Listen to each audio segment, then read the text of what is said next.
चंद्रमा, ये होता है चंद्रमा। आप लोग देख सकते हो हमारी पृथ्वी के पास केवल एक उपग्रह है। हमारी पृथ्वी का केवल एक उपग्रह, मतलब कि खाली एक उपग्रह चंद्रमा बस है जो कि हमारी पृथ्वी के चक्कर लगाता है। इसका व्यास पृथ्वी के व्यास का केवल 1/4 है। मान के चलो कि ये पृथ्वी है और ये पृथ्वी का व्यास है, तो चंद्रमा का व्यास, ये चंद्रमा का व्यास इस पृथ्वी के व्यास का 1/4 है। यदि हम इसके 4 भाग कर दे, 1 2 3 4, तो इतना सा व्यास चंद्रमा का, मतलब चंद्रमा लगभग इतना बड़ा होगा। इतना सा चंद्रमा है, इतना सा चंद्रमा है ना, क्योंकि इसका 1/4 मतलब कि इसके व्यास का 4 भाग कर दिए, 1 2 3 4, 4 भाग में से एक भाग इसके व्यास है। ये इतना बड़ा। अब आप लोग बोलोगे कि चंद्रमा तो हमको बहुत बड़ा दिखता है, तो देखिए चंद्रमा इतना बड़ा इसलिए प्रतीत होता है क्योंकि ये हमारे ग्रह से अन्य खगोलीय पिंडों की अपेक्षा नज़दीक है। चंद्रमा जो है वो पृथ्वी के पास में है, चंद्रमा पृथ्वी के पास में, इसी कारण चंद्रमा हमको बड़ा दिखता है। देखिए क्योंकि ये हमारे नज़दीक है, ये हमसे लगभग 3,84,400 किलोमीटर दूर है। चंद्रमा जो है चंदा पृथ्वी से 3,84,400 किलोमीटर दूर है और पृथ्वी से सूरज की दूरी 15 करोड़ किलोमीटर है। आप सोच सकते हो कि सूरज कितनी दूर है, चंद्रमा कितना पास है। पृथ्वी से सूरज की दूरी कितनी है, 15 करोड़ किलोमीटर, और पृथ्वी से चंद्रमा की दूरी मात्र 3,84,400 किलोमीटर दूर है। अब आप पृथ्वी से सूर्य एवं चंद्रमा की दूरी की तुलना कर सकते हो। यहाँ पर आप देख रहे हो, देखिए जो चंद्रमा प्राकृतिक उपग्रह है, मतलब कि इसको किसी ने बनाया नहीं है, अपने आप पृथ्वी की परिक्रमा लगाते हैं। लेकिन कुछ उपग्रह ऐसे होते हैं जिनको मनुष्य स्वयं बनाता है और बना करके अंतरिक्ष में छोड़ करके आ जाता है, और वे उपग्रह पृथ्वी की परिक्रमा लगाते हैं। तो जो उपग्रह को इंसान स्वयं बनाता है उनको हम मानव निर्मित उपग्रह अथवा कृत्रिम उपग्रह कहते हैं। यहाँ पर आपको देखो जानकारी मिल जाएगी। पहले तो उपग्रह किसे कहते हैं?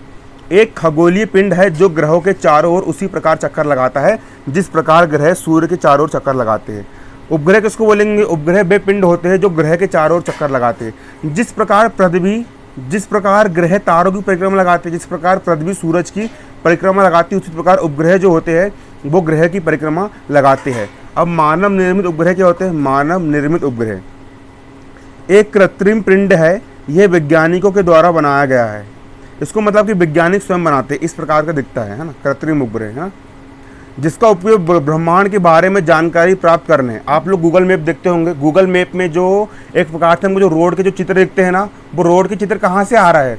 इंसान ने उपग्रह छोड़े, कहाँ पर? अंतरिक्ष में छोड़े हैं, और वहाँ पर उनमें कैमरा लगे होते हैं। वो कैमरा रोड की फोटो खींचते हैं जिससे हम मोबाइल में इसको खोल पाते हैं, जिसका उपयोग ब्रह्मांड के बारे में जानकारी प्राप्त करने एवं पृथ्वी पर संचार के माध्यम में किया जाता है।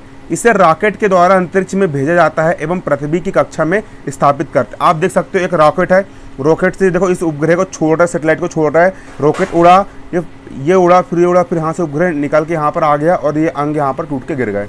इस प्रकार से होता है। अंतरिक्ष में स्थापित कुछ भारतीय उपग्रह कौन कौन से? इनसेट, IRS, एडुसेट, ये भारत के भारतीय उपग्रह है ना। अब देखिए यहाँ पर एक इंटरेस्टिंग सा क्वेश्चन है। क्वेश्चन ये है, जीव एवं पौधों को जीवित रहने के लिए तथा विकास करने के लिए किन तत्वों की आवश्यकता होती है? देखो पानी, जिंदा रहने के लिए पानी होना, ऑक्सीजन होना, हवा होना, पेड़ पौधे और खाने पीने के लिए होना, ये सारे बहुत सारे तत्व होते हैं। यहाँ पर आप देख सकते हो, देखो चंद्रमा जो होता है पृथ्वी का एक चक्कर लगभग 27 दिन में पूरा करता है।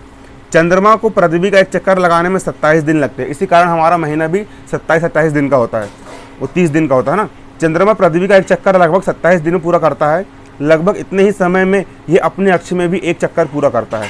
मतलब चंद्रमा को खुद के अक्ष में एक चक्कर पूरा करने में 27 दिन लगते हैं, और पृथ्वी का एक चक्कर लगाने में भी 27 दिन लगते हैं। मतलब कि अपनी धुरी पर वो बहुत धीरे धीरे घूमता है और पृथ्वी के चारों ओर थोड़ा स्पीड से घूमता है। इसके परिणाम स्वरूप पृथ्वी से हमें चंद्रमा केवल एक ही भाग दिखाई पड़ता है ना। चंद्रमा की परिस्थितियाँ जीवन के लिए अनुकूल नहीं है। चंद्रमा पर कोई इंसान जिंदा नहीं रह सकता, क्योंकि यहाँ ना पानी, चंद्रमा में ना तो पानी है और ना ही वायु है। इसकी सतह पर पर्वत, मैदान और गड्ढे हैं। चंद्रमा की जो जमीन है, चंद्रमा की जमीन पर पर्वत है, मैदान है और गड्ढे है, जो चंद्रमा की सतह पर छाया बनाते हैं। पूर्णिमा के दिन चंद्रमा पर इनकी छाया को देखा। अपन बोलते हैं ना कि चंद्रमा में कलंक है, चंद्रमा में कलंक कुछ नहीं होता है। वो जो हमको जो चंद्रमा पर जो काले काले धब्बे दिखाई देते हैं, वो काले धब्बे जो होते हैं, जो पर्वत होते हैं ना, पर्वत की छाया जमीन पर पड़ती है। बड़े बड़े पर्वत की छाया जमीन पर पड़ती है, तो इसी कारण वहाँ पर हमको काला काला रंग दिखाई देता है, क्योंकि काला धब्बा नहीं है, वो पर्वतों की छाया होती है।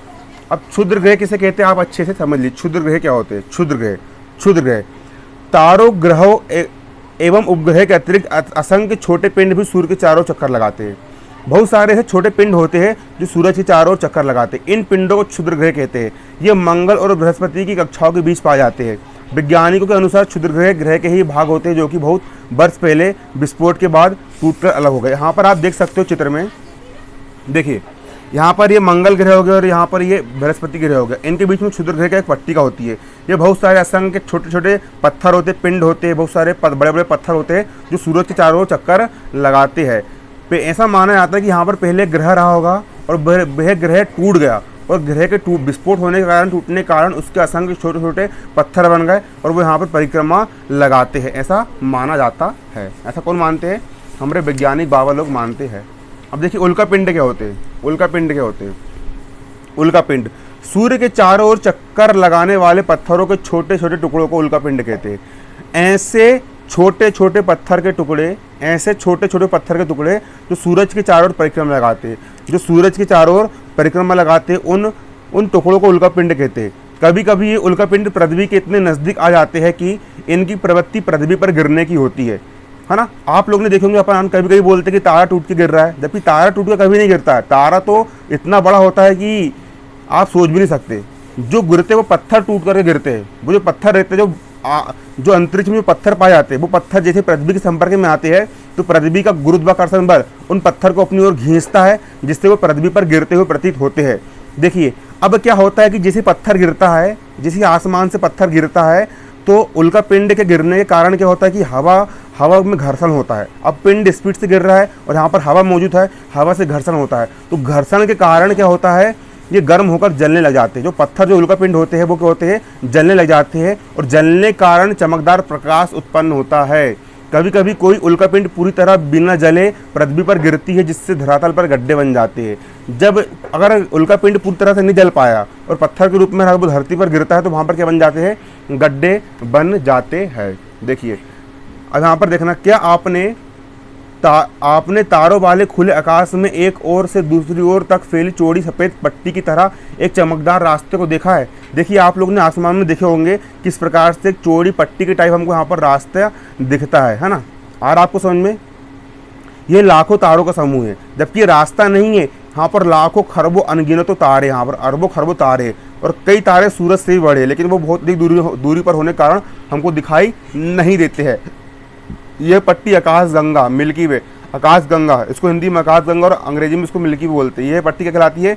आकाश गंगा कहलाती है। हमारा सौरमंडल इसी आकाश गंगा का एक भाग है। आकाश गंगा में हजारों तारे होते हैं, उसमें से एक छोटा सा तारा हमारा सूरज है, उसी का भाग क्या है, हमारा सौरमंडल एक क्या है, एक प्रकार से हम उसका एक भाग है, उसका एक क्या है, भाग है ना। प्राचीन भारत में इसकी कल्पना आकाश में प्रकाशित एक बहती नदी से की गई थी।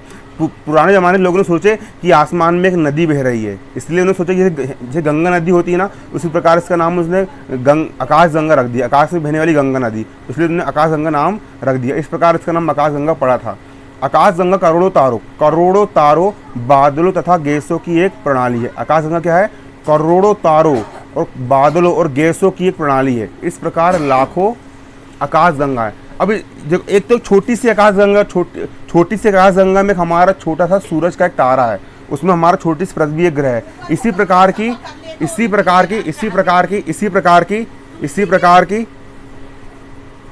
प्रकार की लाखों आकाश गंगाएं मिलकर ब्रह्मांड का निर्माण करती है। इसी प्रकार की लाखों करोड़ों आकाश गंगाएं मिलकर के संपूर्ण ब्रह्मांड का निर्माण करती है।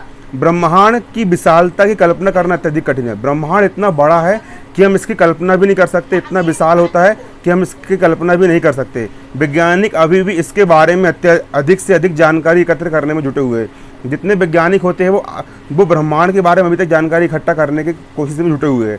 इसके आकार एवं संबंध में हमें कोई जानकारी नहीं मिलती, फिर भी हम जानते कि हम सभी इस ब्रह्मांड का एक हिस्सा है। यहाँ पर आप एक चित्र देख सकते हो। देखिए, क्या आप ब्रह्मांड के साथ अपने संबंध बता सकते हैं?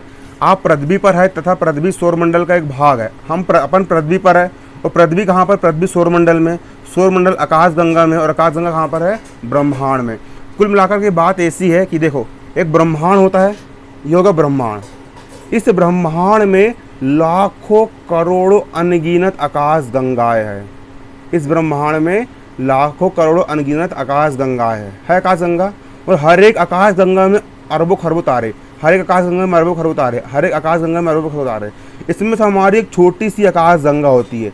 इस आकाश गंगा में अरबों खरबों तारे हैं, जिसमें से एक तारा होता है सूरज, जिसमें से अरबों खरबों तारों में से एक तारा होता है सूरज। तो एक तारा होता है सूरज, उस सूरज के भी 9 ग्रह, उस 9 ग्रह में से हमारा छोटा सा ग्रह है पृथ्वी, और उस पृथ्वी के एक छोटे से देश भारत में हम यहाँ पर रहते हैं। इस प्रकार ये हमारा ब्रह्मांड होता है।